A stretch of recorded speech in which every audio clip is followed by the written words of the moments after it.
Good morning আর শুভ লক্ষ্মী পুজোর আমার তরফ থেকে আপনাদের প্রত্যেকের জন্য অনেক অনেক অনেক শুভেচ্ছা রইল।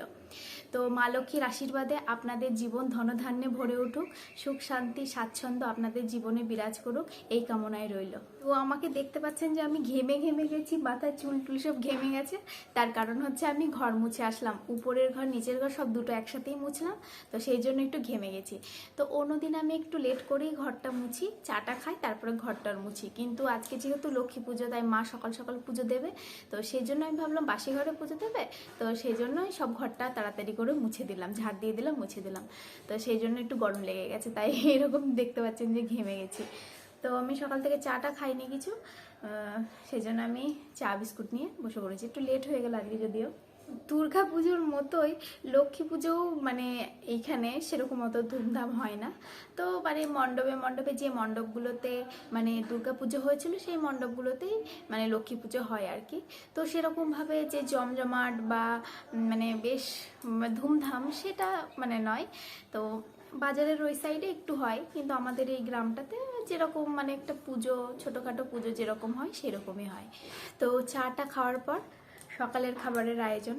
তো আজকে যেহেতু লক্ষ্মী পুজো, সেই জন্য আজকে নিরামিষ বানানো হবে। তো মা নিরামিষ বানায় না অন্য সময়, কিন্তু আমি বললাম যে না, আজকে লক্ষ্মী পুজো যেহেতু তাহলে আজকে নিরামিষই বানানো হোক। তো মা বললো ঠিক আছে তাই হোক। তো এবার চাটা খেয়ে নিই, না হলে চা আবার ঠান্ডা হয়ে যাবে আমার।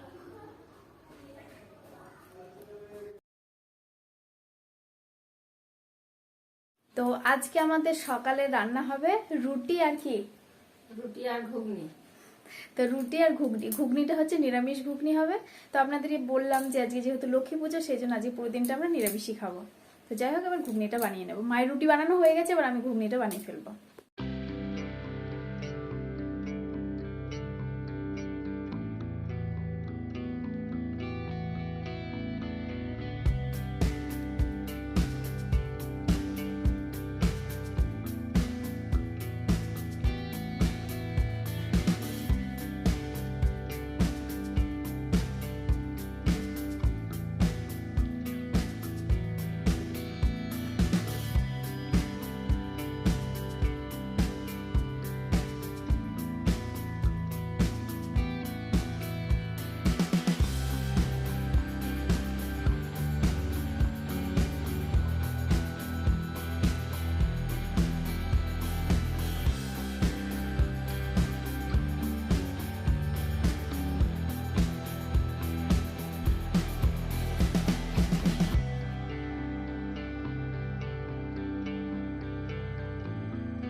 তো আমার রুটি ঘুগনি বানানো হয়ে গেছে, নিচে আমি মা বাবাকে দিয়ে আসলাম খেতে, আর আমি নিয়ে আসলাম উপরে।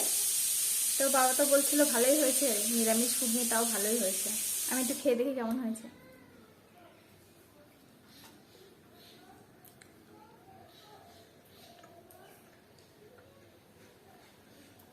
ভালো হয়েছে খেতে। তো এই 3-4 দিন থেকে প্রচণ্ড মানে মেঘলা ওয়েদার, বাইরে বেরোনোই যাচ্ছে না। তো সব সময় বৃষ্টি হতেই থাকছে। আজকে আবার লক্ষ্মী পুজো, মানুষ ঠাকুর দেখতে বেরোবে, তো আজকেও সেই সকাল থেকেই শুরু হয়ে গেছে। যে বৃষ্টিটা শুরু হয়েছে, তো এটা তো নিম্নচাপ অ্যাকচুয়ালি। তো এই নিম্নচাপের জন্য সব মানুষেরই কিছু না কিছু ক্ষতি হচ্ছে। বিশেষ করে যে সমস্ত কৃষক বন্ধুরা আছেন, ওনাদের বেশি ক্ষতি হচ্ছে, কারণ সবজি এটা ওটা যা কিছু মাঠের ফসল রয়েছে সব কিছুই নষ্ট হয়ে যাচ্ছে। জানি না কবে এরকম ওয়েদার বন্ধ হবে। ঘুগনিটা তো টেস্টি হয়েছে, কিন্তু যে মটর দিয়ে বানানো হয়েছে ঘুগনিটা, মটরগুলো একদম ভালো না।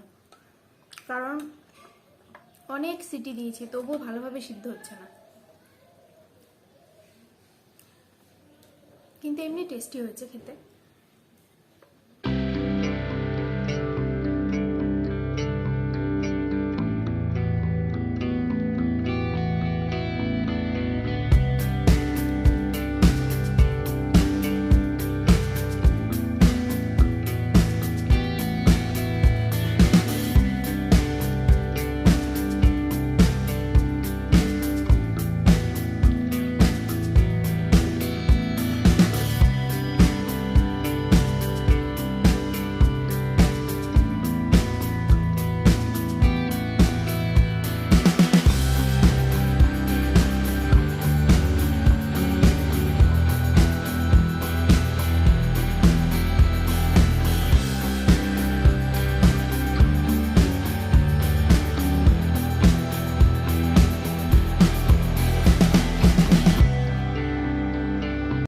সবজি কাটা দেখে আপনারা নিশ্চয়ই বুঝতেই পেরেছেন যে আজকে কি রান্না হবে।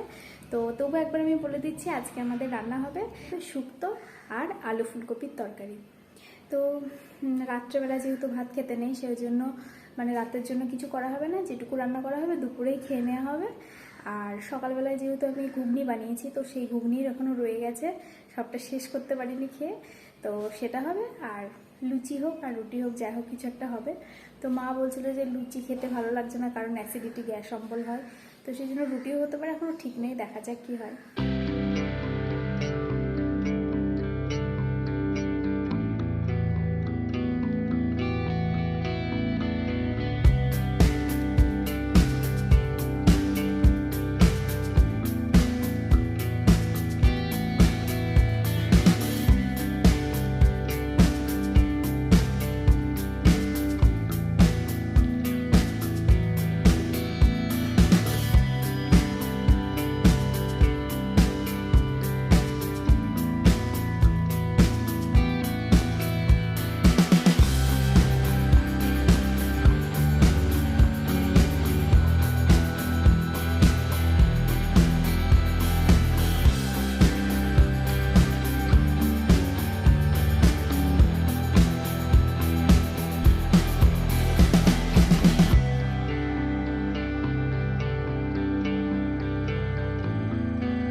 রান্নাবান্না তো হয়ে গেছে, এবার আমি স্নান করে নেব। তো আমি স্নান করে চলে এসেছি, আর আমার হাতে দেখতে পাচ্ছেন এই যে আলপনা দিচ্ছিলাম এতক্ষণ, তো আলপনা দেওয়াও হয়ে গেছে। এবার আমরা সবাই মিলে খাওয়া দাওয়া করে নেব। Good evening. তো আমরা খাওয়া দাওয়া করার পর সবাই একটু একটু শুয়েছিলাম।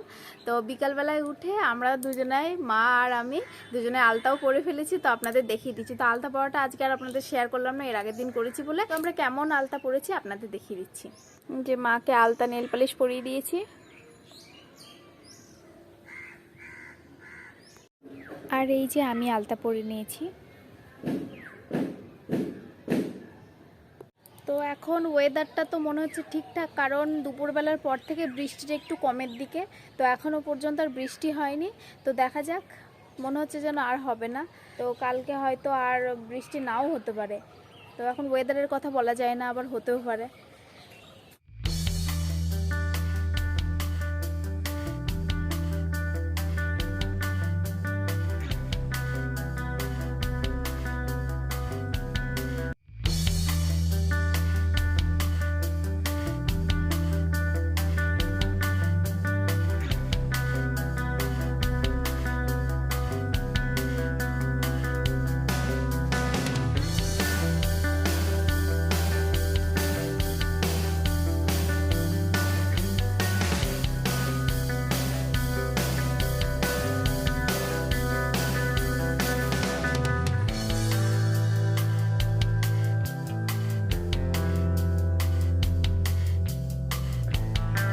তো আজকে ছাদের উপরে বেরিয়ে বেড়াতে খুবই ভালো লাগছে, কারণ ওয়েদারটা খুবই সুন্দর লাগছে।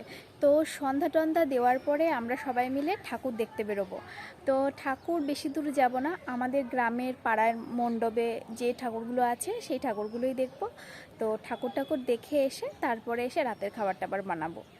তো আমি রেডি হয়ে গেছি, সন্ধ্যা দেওয়া হয়ে গেছে, ওইদিকে মা বাবা রেডি হচ্ছে। তো আজকে আমি মাকে বললাম আজকে আমি ফার্স্ট রেডি হব, তারপরে আপনারা রেডি হবেন, কারণ আমার একটু লেট হয়। তো সেই জন্য বললাম আমি আগে রেডি হইনি, তারপরে আপনারা মানে রেডি হবেন। তো ওইদিকে জামা কাপড় পরছে। তো যাই হোক, এই শাড়িটা পরেছি, এটা আগের দিন দেখেছেন আপনারা। তো একটু কানের পরে নিয়েছি, আর এই হারটা পরেছি, আর একটু লিপস্টিক দিয়েছি, আর একটু কাজল, ব্যাস, আর কিছু না। তো অন্ধকার বাইরে, তো বাইরেটা যেতে যেতে কিছুই দেখাতে পারবো না, কারণ গ্রামের রাস্তা, সেরকম মতো মানে আলো নেই, কম আলো। তো একদম সেই মণ্ডপে গিয়ে ঠাকুরগুলো দেখিয়ে দেবো আপনাদের। তো এই তেল দেওয়া চিপকু মাথায় আর কি সাজবো বলেন, তো এরকমই সিম্পল নর্মাল সেজে নিলাম। এই যে সবাই রেডি হয়ে গেছে, বাবা, মা, আমি। তো যাই হোক, এবার বেরিয়ে পড়বো।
তো আমরা ঠাকুর দেখে চলে এসেছি, আর এটা কপালে দেখতে পাচ্ছেন হোমের ফোঁটা। তো 3-4টা ঠাকুর দেখতে পেলাম, ওই সাইডে আর যাওয়া হয়নি, কারণ হচ্ছে যে ওই দিকটা প্রচণ্ড অন্ধকার, তার উপরে আবার কাদা হয়েছে, বৃষ্টির জন্য কাদা হয়েছে, সেজন্য আর গেলাম না। তো আবার চেঞ্জ করে নেবো, মা ওইদিকে আটা মাখছে, আমি গিয়ে লুচিগুলো বেলে দেবো, ফটাফট ভাজা হয়ে যাবে, তো খাওয়া দাওয়া তাড়াতাড়ি হয়ে যাবে। তো আমি চেঞ্জ করে নিয়েছি, এই যে পরে নিয়েছি। তো এবার নিচে যাব। মাকে অল্প করে মাখতে বললাম, কারণ কেউ খাবেও না, সে 1-2 করে খাবে তো নষ্ট হবে, সেজন্য বললাম অল্প করে মাখতে আটা। তো যা 2-1টা করে খাওয়া হবে, তো পেটেরও কোনো সমস্যা হবে না, হজমও তাড়াতাড়ি হয়ে যাবে। তো এবার নিচে যাবো।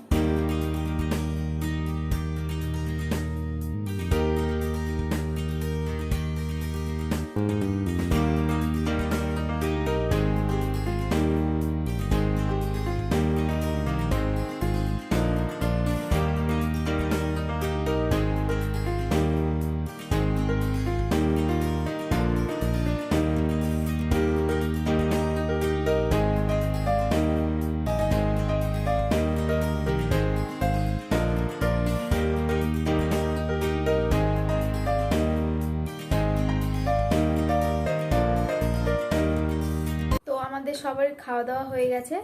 তো যাই হোক, আশা করছি আপনাদের আজকের লক্ষ্মী পুজোর দিনটা খুব ভালোভাবে কেটেছে। তো যাই হোক, আজকের এই ব্লগটা আমি এখানেই শেষ করছি। আপনারা ভালো থাকবেন, সুস্থ থাকবেন, দেখা হচ্ছে আপনাদের সাথে নেক্সট ব্লগে।